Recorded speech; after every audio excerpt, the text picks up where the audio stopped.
Fox 5 Health News, an experimental Zika vaccine moving forward to the next stage. Health officials say it's already shown to be safe for people. Now they will test to see exactly how well it works. Well, joining us now is Fox 5 medical contributor Dr. Devi Parampo. Good to see you. Good to see you, I just saw a report on how horrible the problem is in Puerto Rico in particular right now. So when you hear information like this, I mean, you hope that it could be something promising. Of course. You know, unfortunately, though, the vaccine is not going to take effect that quickly. Yeah. So there's two different problems. I mean, for people who already are affected by Zika, but for those families, yes, the vaccine will not be as helpful. We actually need a treatment to try to help them. Or other interventions like supportive treatment. The vaccine will be maybe more helpful in terms of preventing future cases, right? So it is promising that there is something that at least is on the horizon that's moved on in terms of, well, let's see how helpful it can be. But even with that promising news, it's still going to be some time before it actually can potentially be used on a large scale, right? So it takes about 2 years to actually see how well it might work. So 2 years is a long time, and they're trying to recruit about 2,000 or 2,400 people. At least they figured out the safety data that it doesn't seem to be harming people, but once they have that, they have to still decide what's the effective dose and how effective will those doses be for people.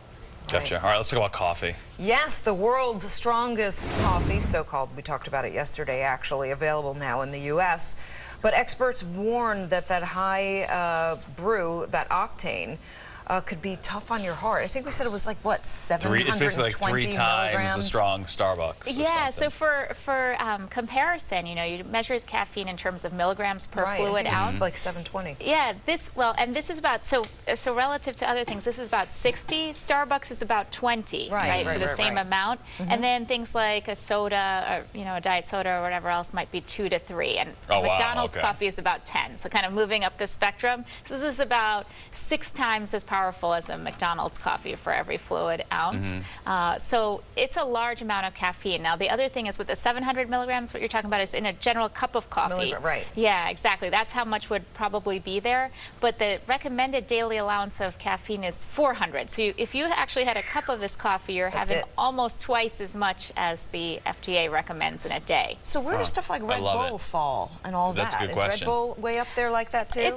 No, it's lower down. It's so lower yeah, it's actually lower down per fluid ounce, but it depends how much you have of any of these things, right? What you consume. And what do you mix it with?